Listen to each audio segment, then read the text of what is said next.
আগামী বছরের নির্বাচনে রাজ্যে ক্ষমতা দখল করার দাবি করেছে বিজেপি। কেন্দ্রীয় স্বরাষ্ট্রমন্ত্রী অমিত শাহ থেকে শুরু করে রাজ্য বিজেপির সভাপতি দাবি করেছেন আগামী বছরে তৃণমূল কংগ্রেসকে হারিয়ে রাজ্যে ক্ষমতায় আসতে চলেছে বিজেপি। সেই সময়ই প্রকাশ্যে বিজেপির গোষ্ঠীদ্বন্দ্ব। যেদিন রাজ্যের বিরোধী দলনেতা শুভেন্দু অধিকারী জেলায় মিছিল করলেন, সেই দিনই সাংগঠনিক বৈঠকে হাতাহাতিতে জড়িয়ে পড়লেন বিজেপির কর্মীরা। আর এই মারামারি হলো দলের জেলা সভাপতি রাজীব পোদ্দারের উপস্থিতিতে। ঘটনায় আহত হয়েছেন অন্তত 7 জন বিজেপি কর্মী। মারামারির জেরে ভাঙচুর হয়েছে একাধিক চেয়ারও। উত্তর 24 পরগনার অশোকনগরের ঘটনা। আমাদের মণ্ডল সভাপতি পছন্দ নাই তো হবে, আমাদের মানে সিস্টেমের বাইরে গিয়ে মণ্ডল সভাপতি হয়েছে। জেলা সভাপতি কি আজকে ছিল? জেলা সভাপতির সামনেই হয়েছে, জেলা সভাপতি অযোগ্য। রবিবার রাতে বিজেপির একটি সাংগঠনিক বৈঠক হয় অশোকনগরের মানিকতলা এলাকায়। ওই বৈঠকে উপস্থিত ছিলেন বিজেপির বারাসাত সাংগঠনিক জেলার সভাপতি রাজীব পোদ্দার। সেই বৈঠক চলাকালীনই হাতাহাতিতে জড়িয়ে পড়েন দলের নেতাকর্মীরা। এই মারামারির কথা দলের কর্মীরা স্বীকারও করেছেন। জানা গিয়েছে, সেই বৈঠকে অশোকনগরের যুব মোর্চার ভাইস প্রেসিডেন্ট প্রদীপ সরকার সহ কয়েকজন জেলা সভাপতির কাছে কিছু প্রশ্ন করেন। অশোকনগরে যে 4টি মণ্ডল রয়েছে তার মধ্যে একজন মণ্ডল সভাপতি মহিলা হবার কথা ছিল, তা কেন হয়নি জানতে চাওয়া হয় জেলা সভাপতির কাছে। কয়েকজন বিজেপি নেতাকর্মী তৃণমূলের হয়ে কাজ করছেন বলেও দাবি করেন তারা। অভিযোগ এই নিয়ে প্রশ্ন করার পরেই অশোকনগরের কয়েকজন বিজেপি কর্মী সমর্থক প্রদীপ সরকার এবং তার সঙ্গে থাকা কয়েকজনের উপর চড়াও হয়। দলেরই দুই গোষ্ঠীর মধ্যে মারপিট ও হাতাহাতিতে জখম হয় অন্তত 7 জন বিজেপি কর্মী। তাদের মধ্যে একজনের আঘাত গুরুতর বলে দাবি করেন বিজেপি কর্মীরা। পার্টির নির্দেশ অনুসারে মিটিংটা হয়, আমরা হোয়াটসঅ্যাপে এটা পেয়ে মানে আপনার মিটিংয়ে গেছিলাম। ওখানে যাওয়ার পরে প্রেসিডেন্ট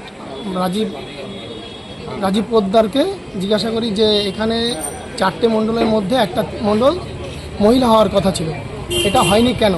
আমরা দীর্ঘদিন যাবৎ তৃণমূলের অত্যাচার সহ্য করে এসে আজকে 2021 সালের মারধর খেয়ে পার্টিটা করছি, কেন আজকে আমাদের দলের আমাদের অজান্তে এটা কিভাবে হলো এবং আমাদের না জানিয়ে বুথ সভাপতি, ওয়ার্ড প্রমুখ সব সরিয়ে দেওয়া হয়েছে। এটা আমরা সন্দেহ করছি এর মধ্যে তৃণমূলের দালালরা সব কাজ করছে। বাপি মিস্ত্রি মানে আমাদের মণ্ডল সভাপতি এবং সুবল মিস্ত্রি আমার গলা ধরে জামা ফামা ছিঁড়ে ফেলে। এখানে ওটা গোষ্ঠীদ্বন্দ্ব বললেও আমাদের জেলা সভাপতি উপস্থিত ছিল। আমরা লোকাল প্রেসিডেন্ট, আমরা জানি কারা বিজেপি করে কারা বিজেপি করে না, কারণ আমাদেরই হাতে সবকিছু। স্বাভাবিকভাবেই দলীয় কোন্দল প্রকাশ্যে আসতেই বেজায় অস্বস্তিতে বিজেপি। যদিও এই ঘটনাকে তীব্র কটাক্ষ করেছেন এলাকার তৃণমূল কংগ্রেস বিধায়ক নারায়ণ গোস্বামী। বিজেপির পার্টি মিটিংয়ের বৈঠকের মধ্যেই মারামারি, এতে করে বাংলার মানুষ বুঝতে পারছে যে এদের হাতে যদি কোনোভাবে ক্ষমতা যায় তাহলে কি অবস্থাটাই না হয়। এর কপালে আলু হয়েছে, ওর গাল কেটে গেছে, ওর এই জায়গায় কালশিটে পড়েছে। অর্থাৎ একটা বিশৃঙ্খল দলের নাম ভারতীয় জনতা।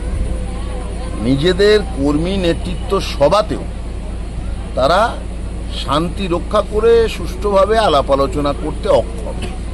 মানুষ কেন এদেরকে ক্ষমতায় দেবে? ক্ষমতা হলে তো বিপদ। খবর পেয়ে ঘটনাস্থলে গিয়ে পরিস্থিতি নিয়ন্ত্রণে আনে অশোকনগর থানার পুলিশ।